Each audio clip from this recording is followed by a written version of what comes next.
primer entrevistado, que es Alejandro Einstein, que es economista, es profesor e investigador del Instituto Interdisciplinario de Estudios Públicos de la Universidad de Buenos Aires, CONICET, es coordinador del Observatorio de Tarifas de la UBA y es vicepresidente del Instituto Argentino de Energía Mosconi. Todo eso es, además, de otras cosas que seguramente estoy omitiendo. Alejandro, un gusto saludarte. ¿Cómo estás? Estás muteado, Alejandro. Así que Perdón. está Muchas perfecto. gracias, Enrique, por la invitación. No, Muchas al gracias. contrario, un gusto. Buenas Bueno, tardes. Alejandro, digamos, caíste justo, digamos, no estaba previsto así, pero así es la vida, porque, como yo explicaba recién, disculpa la espera, pero es la forma que yo tengo de ganar oyentes. Si te pongo un invitado, lo tengo esperando. Digo, se vienen meses en donde, por una política que vos me vas a tener que explicar, va a haber aumentos de los precios de los servicios públicos, digamos, por encima de lo que vinimos viendo, porque tengo entendido que durante el año pasado, que debió haberse manejado otro esquema tarifario, por razones, como hacen todos los gobiernos, digamos, por razones electorales, fue de alguna manera postergado. Entonces, tener la postergación y además el nuevo esquema de subsidios, con lo cual soy todo oídos. Bueno, yo te diría, ¿cuáles son las novedades, las últimas? Vamos de lo más reciente, quizás a lo estructural. ¿Cuáles son las últimas novedades? Bueno, este nuevo esquema de focalización de los subsidios.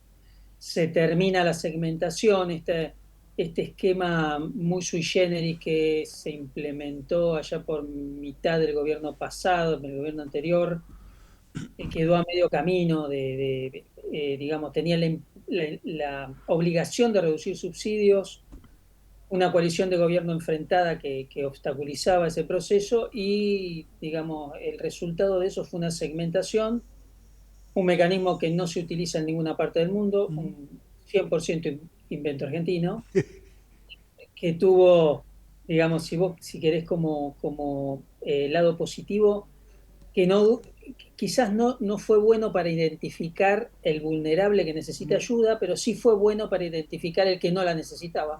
Entonces, digamos, vos ahí en los N1, en el nivel 1, lograste identificar el universo de gente a la cual no debería darse el subsidio, quedan los otros dos niveles, el N2, que es ingresos bajos, y N3, ingresos medios, y la novedad es que desaparece el N3. Y vas a un esquema más racional, que aplican todos los países del mundo, donde si vos sos usuario de un servicio público, o tenés subsidio o no lo tenés, digamos. Y entonces los subsidios se focalizan solamente en las familias vulnerables. El esquema luce, te diría, dentro de lo razonable que yo te decía, es generoso en los umbrales, porque implica umbrales de tres canastas básicas, es un umbral de 3,5 millones de pesos, y eso hace, digamos, al haber puesto el ingreso familiar tan alto, eso te hace que la mayoría de las familias N3 te quede adentro del subsidio. Perdón que te interrumpa, o También, sea que aquellas familias que tienen ingresos por debajo de los 3 millones y pico que acabas de mencionar, siguen estando en la categoría de los que van a recibir el subsidio o van a mantener el subsidio. van a mantener el subsidio como, eh, digamos, también con umbrales de consumo. Es decir, no solamente van a tener descuento en la energía, pero esos descuentos en el valor de la energía van a estar atados a un determinado umbral de consumo, que en el AMBA son 300 kilowatts en estaciones pico, verano-invierno, y 150 en primavera-verano. Eso también es una buena noticia porque la Argentina empieza a dar señales de eficiencia energética. Le da a través de señales de precios a los usuarios de que la energía es cara y que hay que cuidarla. Y eso también es razonable.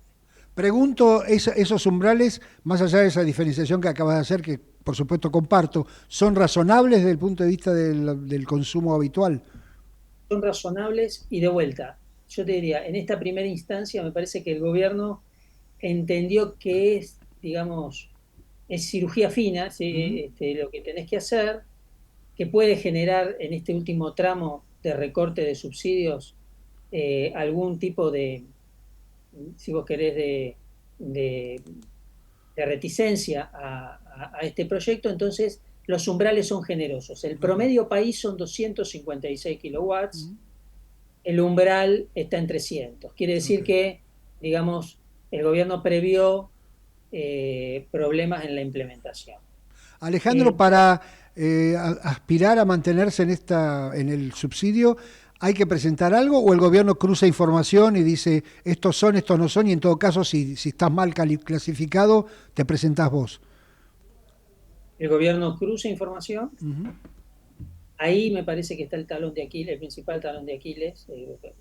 El Estado cuenta con un nivel de información, pero es muy difícil saber quiénes son los integrantes, quiénes viven, cuáles son los ingresos consolidados, digamos, de ese grupo familiar.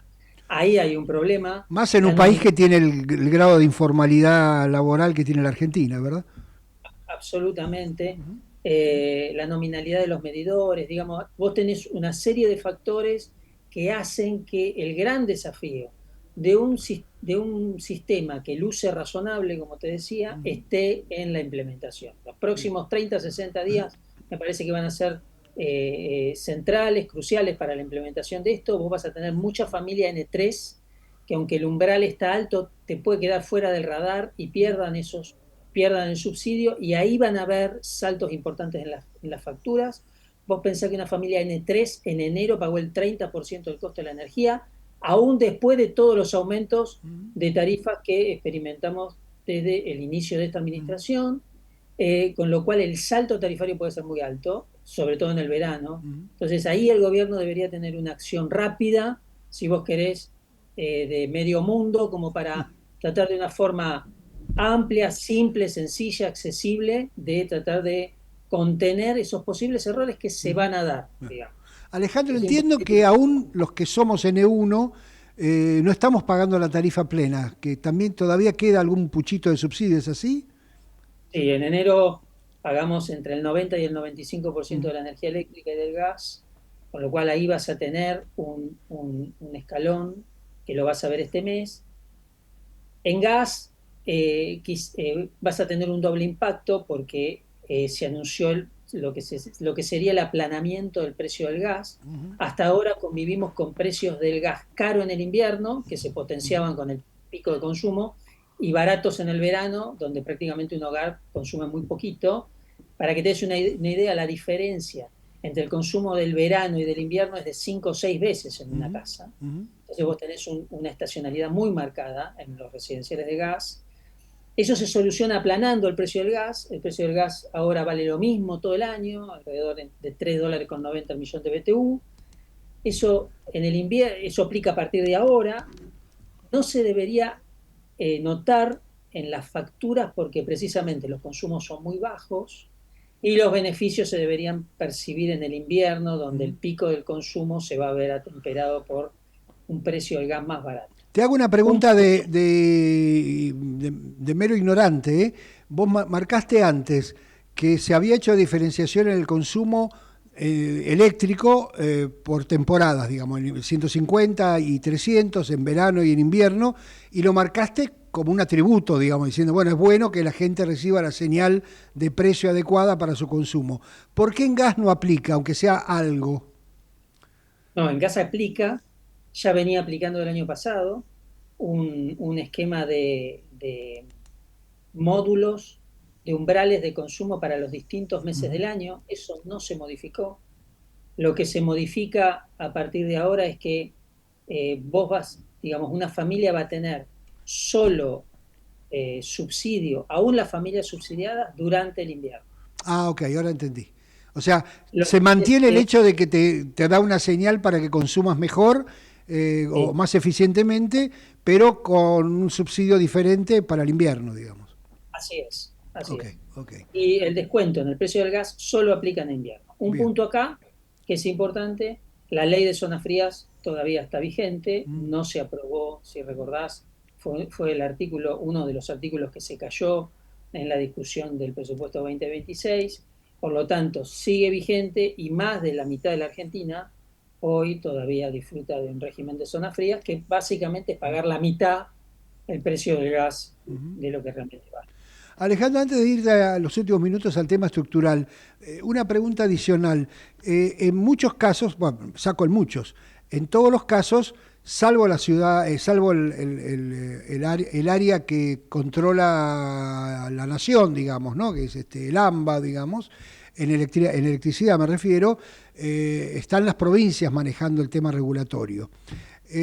Y por supuesto, bueno, para aclarárselo a la gente, vos lo sabés mejor que yo, pero digo, siempre hay confusión porque el subsidio a la generación es para todos lados y después cada provincia le pone el costo de distribución que quiere y entonces, claro, algunas provincias pagan 3, 4 veces más que la capital o 2 o 3, no sé cómo habrá cambiado ahora, y todos le echan la culpa a la nación y el problema es obviamente las provincias. Primero, dos preguntas en una. Uno, ¿qué han hecho las provincias en estos años con el marco, con el tema del valor agregado de distribución o lo que corresponde a la factura de la provincia, digamos, regulatoria del distribuidor de la provincia, sea público o privado? Y segundo, ¿cómo sí, qué hacen a partir de ahora, digamos, con este esquema? ¿Se entiende? Sí. Bueno, como vos bien decís, para los que nos escuchan, los subsidios siempre van en el eslabón del precio de la energía. Uh-huh. El valor agregado de distribución, digamos, los peajes de transportar y distribuir energía, nunca, no tienen subsidio, nunca lo tuvieron. Hay un desacople entre nación y provincias. Las provincias tienen potestad regulatoria sobre el sector eléctrico y ahí tenés, digamos, lo que se podría llamar, digamos, de manera educada hablamos de federalismo regulatorio, de manera menos educada hablamos de anarquía regulatoria, donde cada provincia, digamos, fija sus esquemas, algunas actualizan el VAD, otras y han mantenido, digamos, un esquema razonable, aun cuando la nación aplicaba subsidios de manera descabellada. Hubo provincias que mantuvieron un esquema regulatorio serio, responsable. Otras provincias sigue vigente un esquema donde se regala la energía y acumulan deudas con Camesa que terminamos pagando todos a través de subsidios. Digamos, el punto del federalismo regulatorio es un punto central. Uh-huh. En la aplicación de subsidios particularmente es relevante. En el año 2017 yo creo que fue una medida quizás no acertada haberle trasladado a las provincias el esquema de tarifa social eléctrico. Digamos, eso le hizo perder a la nación centralidad en la aplicación de los subsidios y hoy convive un entramado de subsidios de tarifas sociales a la energía desde nación, pero de las provincias, en el VAD, a lo que se suman municipios donde para el sector eléctrico armar un padrón robusto, sin baches, es muy difícil. Yo te diría hoy prácticamente imposible. Bien, Alejandro, ahora voy a los pasos más estructurales, si querés. A lo mejor es rimbombante la palabra, pero lo poco que aprendí en estos temas, sobre todo en el 2020, ya estoy medio perdido, 2023, es que Argentina tenía un grave problema de transporte, en el sentido de que las líneas de transporte estaban saturadas y que si vos querías transportar más energía, o sea, producir más energía, no tenías cómo transportarla, quizás estoy exagerando. Y en segundo lugar, que si bien por ahora, por el estancamiento de la economía argentina, digamos, la generación de electricidad es relativamente suficiente, si la Argentina entraba o entra, y esperemos que así sea, en un sendero de crecimiento, también va a haber un problema con la generación. Y ninguna de estas cosas, vos me corregís, se arreglan automáticamente, o sea, si tenés que poner, y se arreglan sin plata, digamos, con lo cual te pregunto, ¿dónde estamos en eso, digamos? Exactamente en el mismo lugar que el que vos viste en el año 2023, nada ha cambiado, digamos, no hay, no, entiendo que no hay un solo kilómetro nuevo de línea de alta tensión desarrollado en la Argentina, tenemos los mismos problemas, mejoramos bastante en la red de baja tensión, digamos, en la red de distribución del AMBA, que era un tema recurrente todos los veranos. Este verano, aún con olas de calor, digamos, los problemas se presentaron, fíjate vos, en las redes de distribución de alta y media, en los transformadores de entrada a la ciudad, al AMBA, en el anillo, digamos, del cual se habla muy poco. El área metropolitana de Buenos Aires se abastece con un anillo de alta tensión, ese es el anillo que está saturado, no entra más energía ahí, aunque vos generes más en otras partes del país, no hay forma de traerla al mayor centro de consumo y ahí se te arman los cuellos de botella. Te corrijo en un punto, Sí, sí. ya no alcanza la energía que generamos Ah, para ok. abastecer el O sea, mercado sí. local. Estamos también al límite en la capacidad de importación y ese es un problema grave porque la red de distribución, digamos, la falta de inversión en distribución vos la levantás relativamente rápido. Transporte y sobre todo generación necesita semestres, años, digamos. Entonces, yo te diría, si vamos a un escenario de reactivación económica como el que vos planteabas en los próximos años, Argentina crece 3-4% como le prometió, como dice el programa con el Fondo Monetario, digamos, es muy probable que Argentina tenga cuellos de botella en la generación eléctrica en los próximos años. Alejandro, en ese contexto, bueno, ya me lo contestaste implícitamente, pero en su momento estaba previsto licitar las líneas, nuevas líneas de transmisión. Si no recuerdo mal, vos me corregís, había una inversión china de por medio o un proyecto para financiar este famoso anillo.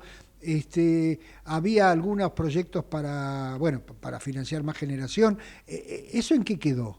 ¿O en qué estado está? ¿Nada?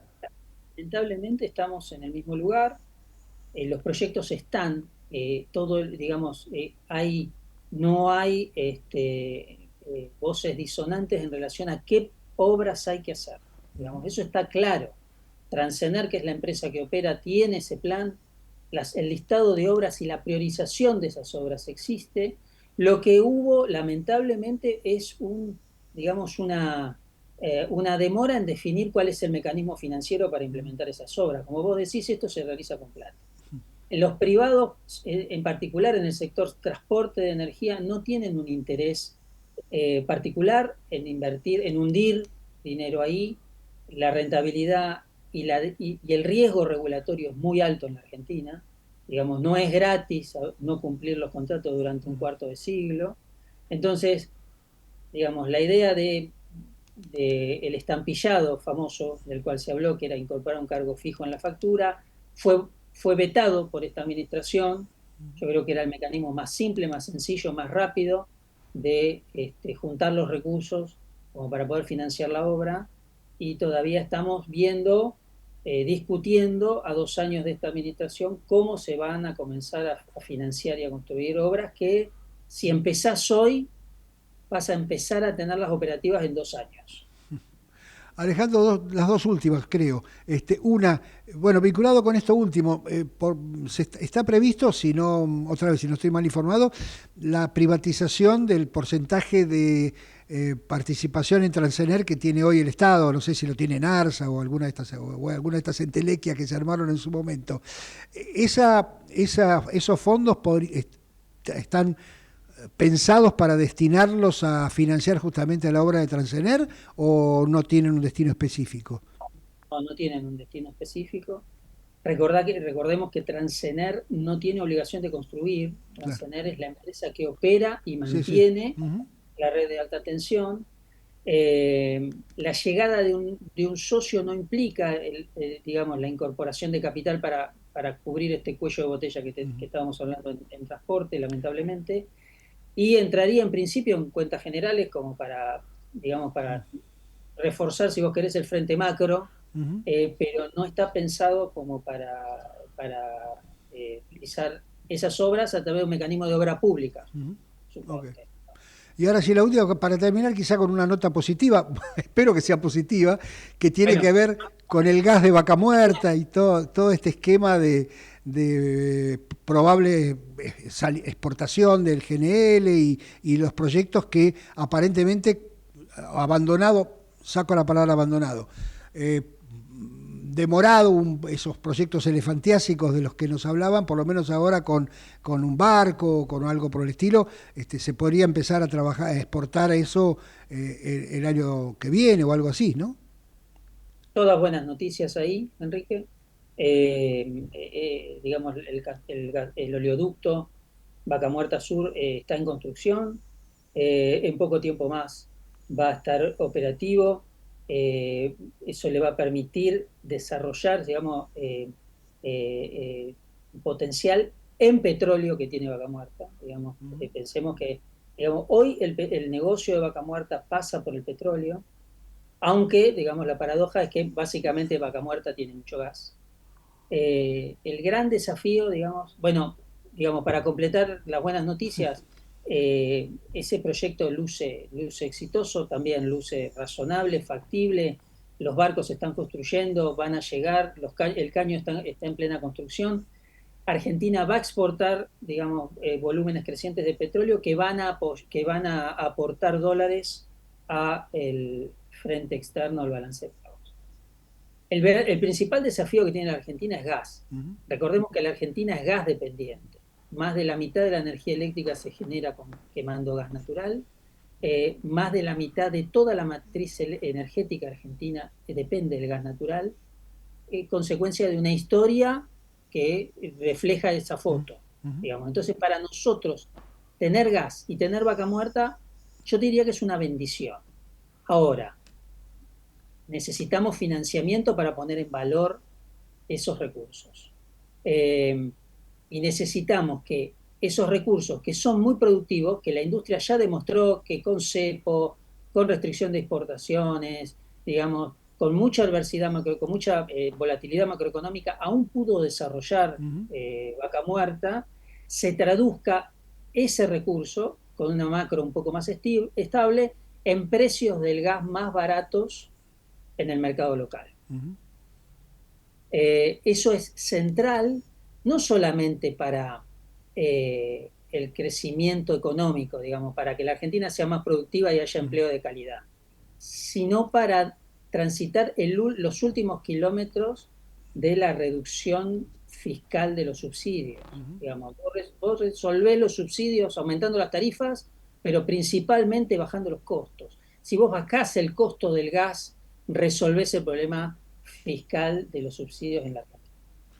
Clarísimo, Alejandro, te agradezco mucho estos minutos, ha sido un gusto charlar con vos y ya te seguiré molestando. Un abrazo grande.